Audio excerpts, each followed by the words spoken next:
Hello everyone, my name is Mayan Abiharan and today we will be talking about classical philosophies which are Idealism, Realism, Existentialism, and Pragmatism.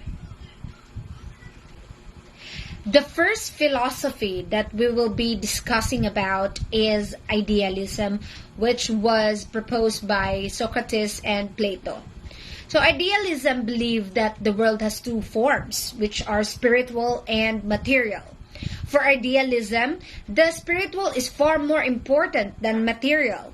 A person's way of thinking, of knowing, of feeling are more important than material possessions, than earthly desires. So for idealism, the prime aim of life or the main purpose of living is to attain the spiritual values. And these spiritual values are the values that do not die.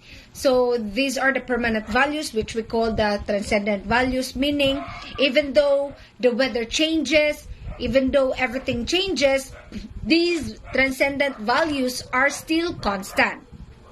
These are the values during the olden times acquired, and up until now, the people are still acquiring this type of values. So what are these transcendent values? These are the values of truth, beauty, and of goodness. According to idealism, once the learner learn or understand what is true, what is beautiful, what is good, then the learner's capacity to know, feel, and to act will be harnessed. It is very important, according to idealists, that you have schools or teachers and parents to teach students how to think well, how to feel well, and how to act so that they may be able to have a better life ahead of them. So according also to idealism, ideas are only true reality.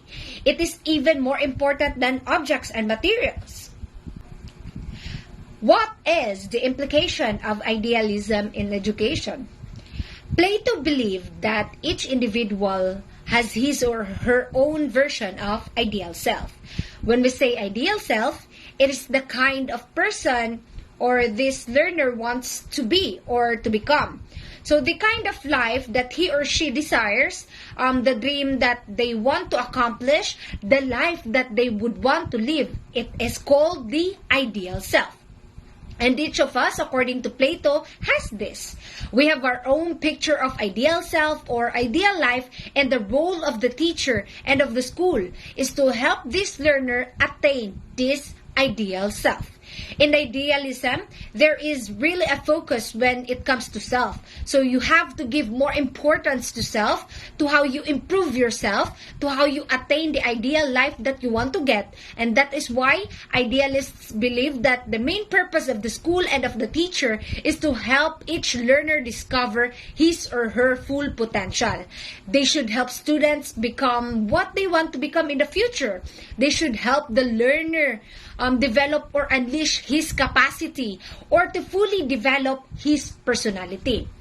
According also to the idealists, there is also a need to inculcate among the learners that they have to be good, they have lived a good life so that they may be able to serve the community a lot better. So you teach the learners to be good or to be better so that they would become better members of the society. And once that they become members of the society or good members, then there is an assurance that they also serve the community a lot better.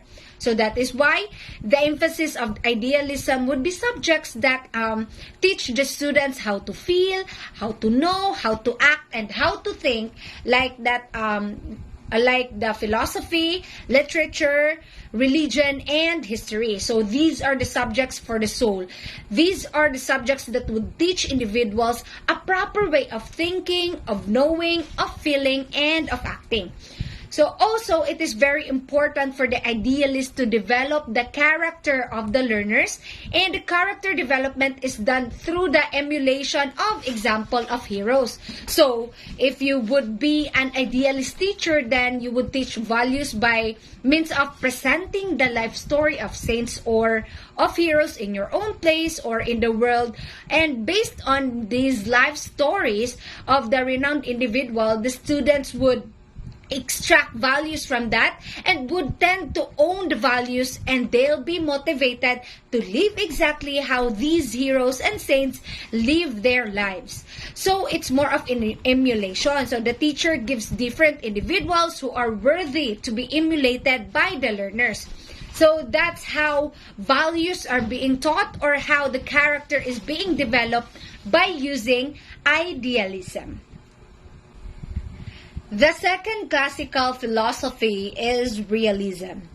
This realism was proposed by Aristotle and St. Thomas. According to realism, the world we see is true. Everything we see is true. Everything that has passed into our senses is true. Everything that happens is real. Ika nga, it is to see is to believe, because the actualities of life are real. So the real reality is everything that is happening, that we have experienced, that we have go through. So according to the realism, the ultimate reality of the world is not spiritual, but it's more of physical. And also according to the realist, realism is independent from human mind, which means that even if you don't think of it, even if you don't have any idea of it, as long as you see that, so long as it is existing, you have witnessed that, then that is real. That's why realists have said that what we believe now is only a fraction of the whole reality. So as we experience and observe life, we gradually understand reality. As you go on in life, the more that you have a better picture of reality, and the more you understand reality. In education, according to the realists, the most effective way to find reality is to study it. By means of studying science and math, those are subjects that have definite answers. The subjects, according to the realists, should be the subjects that allow the students to be prepared for actual experiences. That's why the students should be given opportunities to experience realities based on actual day-to-day living. In the classroom, it is essential for a realist that students are given examples which are happening to their reality. So they should be given problems that are in reality or being experienced in reality. They have to be given authentic scenarios so that they may be able to experience life as it is, and they would be able to understand life. So the subjects that are being studied aside from science and math are nature and vocation. Realists also claim that individuals should be taught using the language that they really understand in order for them to understand better. So that is what we call the MTB. Character development for the realist is through training of the rules of conduct, meaning you are exposed to a lot of scenarios and will be trained to respond with it, and then your character will be developed from all those real scenarios presented. The third philosophy is existentialism, which was proposed by Jean-Paul Sartre. Existentialism is being defined by Sartre as existence precedes presence. When we speak of existence, we mean presence, meaning you are alive. When we speak of essence, it means it is your purpose, your function, your importance. So when Sartre said existence precedes presence, he might mean that your presence comes before your significance, meaning you need to be alive first to know your purpose. The person has to experience life first before knowing his real essence. This philosophy is also known as philosophy of subjectivity because it believes in the power of man to create his own life and to create his own world. Man is capable enough to do whatever he wants in life. That is why when you succeed, you congratulate yourself. But if you fail, do not blame other people for your failure. Blame no one except yourself because you lived your life. You make your own choices, and no one is in control of your life except yourself. Why teach? The role of the teacher is to guide the students in understanding themselves and as well as their potentials and skills. The teacher should help students appreciate themselves as unique individuals, that they are not the same as other people. Existentialists also believe that these students are taught how to be responsible and accountable for their actions, feelings, and thoughts. No matter what happens, the students must accept the fact that they have to be responsible for whatever happens in their life. What is the role of an existentialist teacher? The existentialist teacher should help students define their own essence, their own purpose, depending on their potential. How would the teacher do it? First, by exposing students to various tasks they take in life. So you present them with life alternatives. You present them with life's choices. And from those choices, you let them choose. The teacher should not be the one to choose for them. The students should be the one to choose for themselves. The teacher should create an environment in which the students are free to choose anything according to their own preferred way. According to existentialists, feeling is not divorced from reason. Your mind is connected to your heart. These two things are inseparable, and the existentialist should make sure that he developed the whole personality of the student.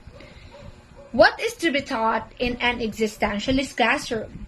First, students are given a wide variety of choices from which to choose. The teacher only has to offer choices to the students. Humanities subjects are given priority, so these subjects will help students unleash their potential and discover their own creativity and self-expression. Teacher helps the students find their own purpose. Teachers should develop their students holistically for them to be able to make good decisions. Since existentialism is learner-centered, the needs of the students should be prioritized. Differentiated instruction based on their skills and own interest must be invested into the students. The last philosophy is Pragmatism, which was advocated by John Dewey and Charles Peirce. Pragmatism actually comes from the Greek word which means to do, or to make, or to accomplish. Pragmatism believes that what is experienced in real life, what is useful in real life, is the reality. That is why Pragmatism believes in the functionality and practicality of everything. What is functional, practical, and practicable? These are the things that are supposed to be learned by students in school. Pragmatists claimed that thoughts must produce actions because thoughts are useless if these are not applied. Actions are more important than ideas and thoughts. Pragmatism believes that the beliefs or the ideas that we have are true if they are workable, if they are practical, they are profitable. Otherwise, it is false. So in school, all the things that were taught should be applied in the real world. What is the implication of pragmatism in the teaching and learning process? Pragmatism advocates student-centered curriculum, meaning the student should be the center of their learning process. The student should be the one to do everything. They have to be taught how to learn for themselves. They have to be taught how to be better individuals. The teacher should only be there to lead them, understand things that they have to understand, and help them achieve the life that they want to achieve. For the students to do that, according to the pragmatists, they should be working with groups, which are very important in the real life scenario. Pragmatism stresses that application of what has been learned rather than the transfer to the organized body of knowledge. So curriculum should be framed according to the pragmatist on the principles of utility, interest, and experience. Utility meaning whatever is needed should be taught. Whatever is interesting for the students, those are to be taught, and what is being experienced in real life should be taught. The focus should not be on facts. It should be the topics that would help individuals solve their problems. The subjects to be taught must help the students solve practical problems. Pragmatism is the main subject matter. Pragmatism, the main subject matter is life. So anything that has something to do with life should be taught. It is important for the pragmatist teachers to understand the content and at the same time to understand the application of such content to read. If a teacher fails to let students understand the application of a topic to real life, then the topic is useless, even though they got high scores in assessments or tests. Thank you so much for watching. I hope that you have learned something from this video. See you again next time. Goodbye.